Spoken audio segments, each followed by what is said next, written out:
Assalamualaikum warahmatullahi wabarakatuh. Saya Reni Hidayati dari kelas PBIA akan mempresentasikan pemahaman peserta didik dan pembelajaran. Pembelajaran berdiferensiasi. Dalam mewujudkan pembelajaran yang berpusat pada peserta didik dan sesuai dengan kebutuhan peserta didik, maka guru diharapkan mengetahui karakteristik setiap peserta didiknya, yaitu pengetahuan psikologi, sosial emosional, suku budaya, dan motivasi belajar. Selanjutnya yaitu aspek observasi peserta didik. Pada kesempatan kali ini, pengamat saya sendiri mencoba untuk mengamati aspek-aspek kognitif, psikologis, motivasi belajar, sosial emosional, dan suku budaya peserta didik di SMP Negeri 21 Semarang.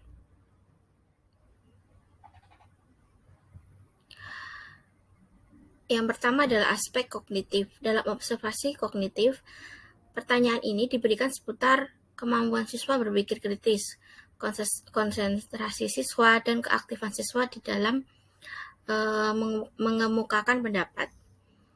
Pertanyaannya yaitu seperti apakah siswa mampu berpikir kritis sesuai konteks, apakah siswa mampu mengemukakan pendapat dalam kelompok, apakah siswa berani berpendapat, bertanya, atau menjawab pertanyaan dari guru, dan sebagainya.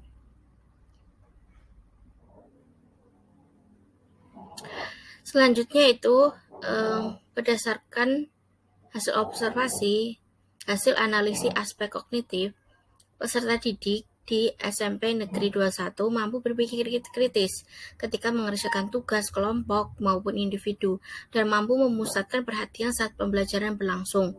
Namun ketika ditanya tentang materi pelajaran sebelumnya, terkadang siswa masih tidak ingat apa yang diberikan gurunya. Seperti itu. Selanjutnya, aspek fisiologis. Pertanyaan tentang aspek fisiologis yaitu seputar perkembangan motorik sesuai dengan usia peserta didik. Yaitu pertanyaannya meliputi apakah tinggi dan berat badan siswa sesuai dengan proporsinya, apakah siswa memiliki panca indera yang baik khususnya pendengaran dan penglihatan. Selanjutnya yaitu hasil analisa aspek fisiologis. Setelah mengamati perkembangan motorik siswa berdasarkan data tinggi badan dan berat badan siswa, maka dapat disimpulkan bahwa perkembangan motorik siswa sesuai dengan usianya. Selain itu, pendengaran maupun penglihatan berfungsi dengan baik.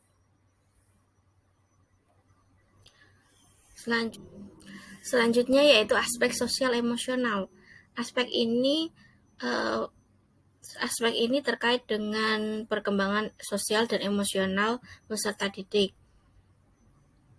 Pertanyaannya yaitu meliputi apakah siswa bersikap ramah, bersahabat, dan tidak menutup diri? Apakah siswa dapat mengendalikan emosi dalam menghadapi masalah, tidak mudah marah? Apakah siswa mampu mengikuti pembelajaran dengan tenang dan kondusif? Nah, selanjutnya yaitu hasil analisa aspek sosial emosional. Nah, dalam tahap ini, pengamat mengamati sikap siswa di dalam kelas.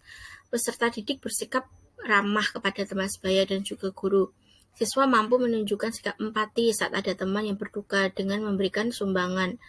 Sebagai contoh, saat ada temannya yang orang tuanya itu meninggal dunia, maka OSIS sebagai lembaga siswa menggalangkan dana dan siswa dengan tertib menyumbangkan sebagian uangnya kepada siswa yang berduka. Dan juga di dalam lingkungan sekolah tidak ada dan tidak ditemukan aksi bullying. Bahkan para siswa mengadakan campaign tentang aksi no bullying di dalam sekolah, yaitu terkait dengan pembelajaran P5 atau yang kita sebut sebagai penguatan profil belajar Pancasila. Selanjutnya yaitu aspek moral spiritual. Pertanyaan ini meliputi tentang adab sopan santun, tentang ibadah peserta didik. Contoh pertanyaan-pertanyaannya yaitu, apakah siswa dapat menerapkan 3 kalimat ajaib, yaitu tolong, terima kasih, maaf dalam kehidupan sehari-hari? Apakah siswa meminta izin ketika akan memasuki atau meninggalkan ruangan? Yang ketiga, apakah siswa menaati peraturan sekolah dan tidak melanggarnya, dan sebagainya. Hasil analisa aspek moral spiritual yaitu ketika pengamat mencoba untuk mengamati sikap siswa di lingkungan sekolah, yaitu siswa ikut terlibat dalam kegiatan beribadah bersama seperti ketika sholat Jumat, dan ketika sholat Jumat berlangsung, para siswi yaitu yang perempuan mengikuti kajian Jumat untuk kajian Jumat yang diadakan setiap Jumat. Selain itu, selain sholat Jumat dan kajian Jumat, ada pula rutin sholat zuhur berjamaah di masjid. Selain itu, bagi non-muslim seperti umat Kristiani, siswa yang merayakan Natal ikut merayakan Natal bersama di sekolah. Siswa mengerti adab sopan santun seperti selalu izin ketika masuk maupun keluar ruangan. Siswa selalu bertegur sapa dengan guru ketika bertemu atau lewat. Selanjutnya yaitu tentang motivasi belajar, yaitu pertanyaan seputar antusias, keaktifan, dan keinginan belajar peserta didik. Pertanyaan yang pertama yaitu apakah siswa secara aktif melibatkan diri dan bersemangat dalam proses belajar. Selanjutnya, apakah siswa mengajukan diri untuk mengerjakan tugas atau soal di depan kelas? Apakah siswa menggunakan waktu luang untuk membaca di perpustakaan? Selanjutnya, hasil analisa aspek motivasi belajar. Pada kesempatan kali ini, pengamat menyimpulkan dari hasil analisa aspek motivasi belajar bahwa siswa menunjukkan antusias untuk belajar saat mengerjakan tugas individu maupun kelompok. Namun, siswa lebih suka menghabiskan waktu luang untuk ke kantin dibandingkan untuk membaca di perpustakaan. Jadi, di sini keinginan untuk membaca atau literasinya masih kurang. Aspek selanjutnya yaitu tentang suku dan etnik. Pertanyaan ini meliputi pengaruh suku dan etnik dalam proses pembelajaran dan sikap toleransi peserta didik. Pertanyaan yang pertama yaitu apakah siswa dengan latar belakang etnik berbeda mampu menjalin kerukunan dan kerjasama yang baik? Apakah ada kegiatan yang mampu mendorong siswa untuk bersikap toleran dan menghormati latar belakang peserta didik? Selanjutnya yaitu hasil analisa aspek suku dan etnik. Ketika pengamat berusaha untuk mengambil kesimpulan yaitu siswa dapat bekerja sama dan belajar bersama tanpa memandang latar belakang suku, etnik, dan budaya yang berbeda. Sebagai contoh, di kelas 7I itu ada anak baru yang beretnis Tionghoa dan ternyata anak tersebut juga gampang membaur dengan siswa-siswa yang lain. Dan siswa yang lain juga tidak memandang latar belakang suku, etnik, dan budaya mereka. Nah, kesimpulan dari presentasi kali ini yaitu perkembangan peserta didik di SMP Negeri 21 Semarang tergolong baik karena semua pihak, baik guru, tenaga pendidik, maupun orang tua murid ikut mendukung penguatan profil Pancasila pada peserta didik. Yaitu banyak sekali upaya-upaya dari guru untuk mewujudkan penguatan profil Pancasila seperti pembiasaan setiap pagi, seperti pembiasaan setiap Senin, yaitu tentang Senin Patriotisme, yaitu upacara pengibaran bendera, yang di hari Selasa yaitu Selasa Literasi, yaitu siswa berkumpul dan membaca buku bersama-sama sebagai penguatan literasi kepada peserta didik.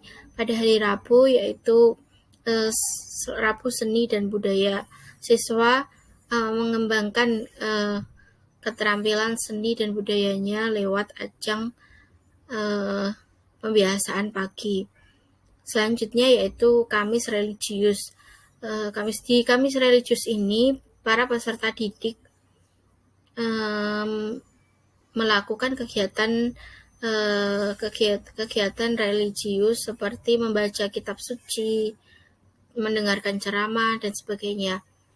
Pada hari Jumat, yaitu Jumat bersih, para siswa senam bersama untuk kemudian mendengarkan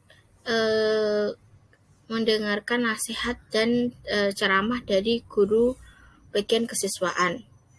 Nah, kegiatan-kegiatan seperti ini mendukung tentang perkembangan kognitif, sosial emosional, motivasi belajar, moral spiritual, dan